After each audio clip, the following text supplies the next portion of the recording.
Hey guys, Ken here from the Retro Toy Escapades channel in Malaysia. Huge update from the Loyal Subjects booth over at New York Toy Fair 2025 on their new range of M.A.S.K retro reboot toys. Finally, we're getting to see all of the new figures and vehicles for the first time ever, and I can't wait to talk to you guys about it. Now, special thanks to several prominently awesome news sites such as Toy News International and the Toy Arc for sharing all of the coverage and details from the event online. Now, this will just be a quick early video to cover everything they've discussed so far.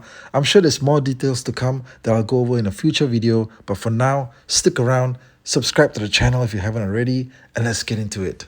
Taking a look at that table from the event, and you see an assembly of toy vehicles that's just straight out of your childhood fantasies from 1985. The Thunderhawk, Condor, the Rhino, and the Switchblade. They're all here.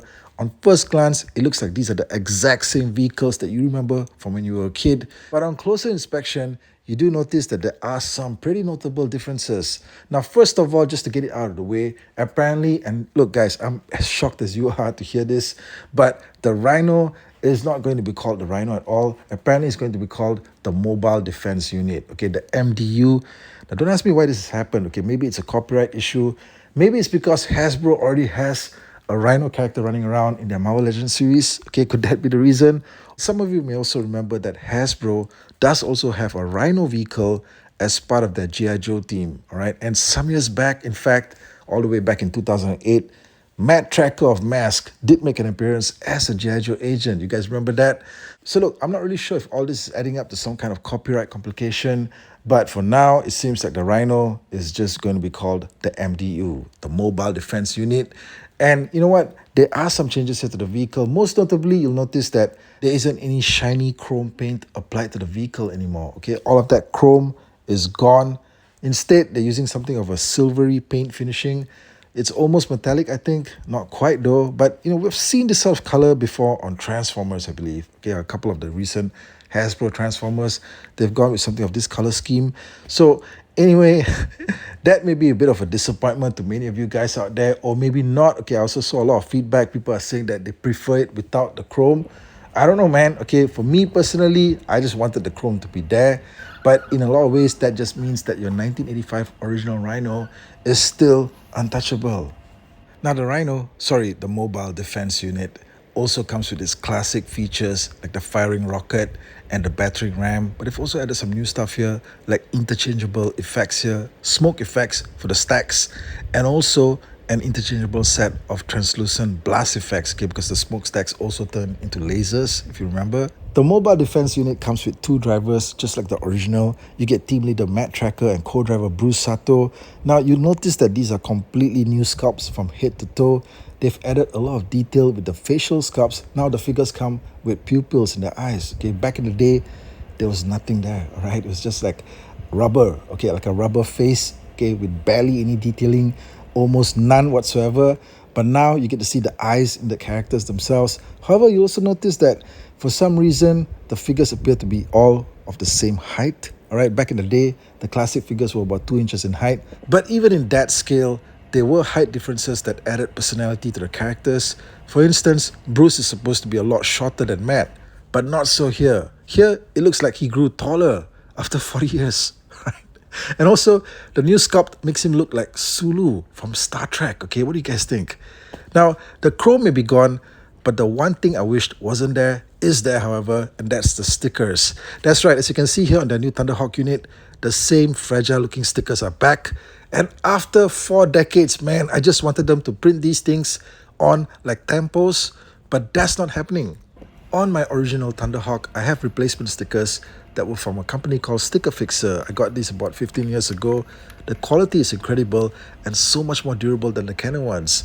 Also, sadly, the new stickers are confirmed to not come factory applied. You'll have to apply them on yourselves, okay guys, so good luck. So it looks like the only place you can get a Thunderhawk inspired toy vehicle with printed on design tempos is on Ramon Toys' first release of the Red Gullwing. But that thing is just sold out worldwide, guys. Okay, so you'll just have to track it down on eBay if you need it. Aside from that, I have to say the Thunderhawk is looking really nice. It's a faithful replica of the original. In addition to new side mirrors, they've also added sculpted windshield wipers. And I guess they thought that was important, right? The windshield wipers. And you also have the bombs that come with the vehicle, and they've included new blast effects too. I'm not sure if these go onto the wing lasers, but they definitely attach to the rear thrusters, and that's a very nice touch there. The undercarriage of the Thunderhawk looks to be almost the exact same as the original. I thought that they would add a storage bay there for the bombs. That would have been a worthwhile upgrade, but nothing like that here, guys. The bombs are just left exposed until it's time for them to be deployed. Now, the Matt Tracker figure is looking really good with his spectral mask on, and they got the proportions of the character correct. Far better, I think, than on Brad Turner, who now looks so much more taller and leaner than ever before. And if you compare him to the 1985 figure, he looks like a totally different guy, right? And you know what? I really don't like what they've done with the Hocus Pocus mask. The original is a classic, I think. It looks really cool. The new one here, for some reason, looks really stretched out. And I don't know why, but I keep seeing a banana with eyes in the front. Okay, what do you guys think? The Condor bike, however, looks like an almost exact duplicate of the original, and I can just hear you guys just cheering in the comment section, okay, at how accurate they got it, right? There's just some very slight paint differences, and one very welcome new upgrade is that they've made the front laser more refined. Okay, you see it a lot more clearly. And sadly, we don't have any pictures of the Condor transformed to copter mode, and similarly, we also don't have the Switchblade in its copter mode. Okay, we only see it in its fighter jet mode, but it is looking absolutely amazing. I'm just so glad that they did not mess with this thing in any way. They left this classic enemy jet looking just the way it should. And you know what, guys? They've got some new blast effects here as well, added to the front of the cockpit lasers, just adding in all these sculpted effects to make the vehicles look alive. And man, you know, that is probably one of the best ever Miles Mayhem action figures ever made.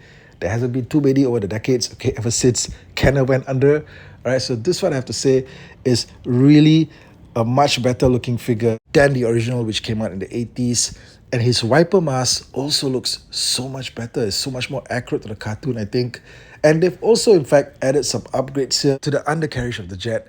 And in fact, if you compare this to the Kenner original, I think that the upgrades here are so much better. This is one instance where I feel that the new vehicle is in fact better than the Canon one, okay, because you see the undercarriage here, they've added some new details there like the jet thrusters, and they've also completely redesigned the storage bay for the missile. And if you notice, they've also redesigned the Venom logo, I think, because in the classic vehicles, we get the full name spelled out, Venom, with a snake there at the side. But this time around, it just seems like there's a snake there, and that's it. Okay, just one single snake. And I don't know if there's an issue with perhaps the Venom copyright, okay, the name Venom. Maybe there is, maybe they're trying to figure it out. But we'll see if this is just a work in progress. However, what is definitely confirmed to be a copyright issue is the name of the actual vehicle. And apparently they can't go with the name Switchblade anymore. That's the real shocker.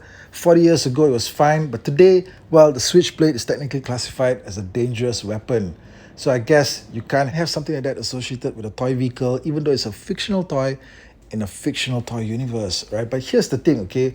What they've apparently called this instead is the high-tech helicopter.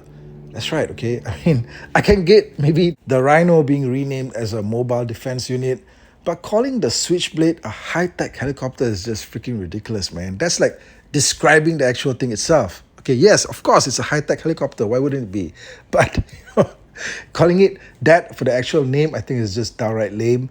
And I hope that that's still just a work in progress. But it was in the official press release that this thing is, yes, to be called a high-tech helicopter. All right. So anyway, guys, let me know your thoughts on all this in the comment section. M.A.S.K toys are officially back. It's a moment that I never thought was possible when the 80s ended, right? I never thought it was possible in the last 4 decades that this thing would happen, okay, that it'll come back at a time when we actually are able to maybe purchase it again at retail. So guys, hit me up with your thoughts below. And of course, before I go, some of the other details here that you may be wondering about, there's no real confirmation on the pricing, okay, but apparently it was mentioned online in one of the statements that basically they've set the pricing for this at no less than 100 USD per vehicle. Okay, so none of the vehicles will apparently cost above 100 US. And I don't know what that means actually, okay? Does it mean like stuff like the Rhino and the Switchblade could cost about $95? That's freaking expensive, man. I hope that's not the direction they're going to take this thing in. Also, in terms of the distribution, they did mention that all of this stuff is going up on pre-order on Big Bad Toy Store starting July the 1st. And we'll look towards an international distribution in September. So there's still a long way to go, all right? Until then, we're going to keep talking about this stuff. And if you don't like what we see here, just bear in mind that these are all just prototypes for now. So most likely they'll change some of the stuff. Okay, they'll improve the sculpts and stuff like that. I sure hope they do improve some of the things here, all right? But sadly, it appears that the stickers are here to stay. So look, guys, once again, thank you for watching. Thank you for supporting the channel. Click a like on the video so it gets noticed. Share this out there. Subscribe and keep this channel moving to its next target of 8,000 subscribers. Guys, I thank you and I appreciate every one of you for being here. I'll talk to you guys again real soon. Take care out there.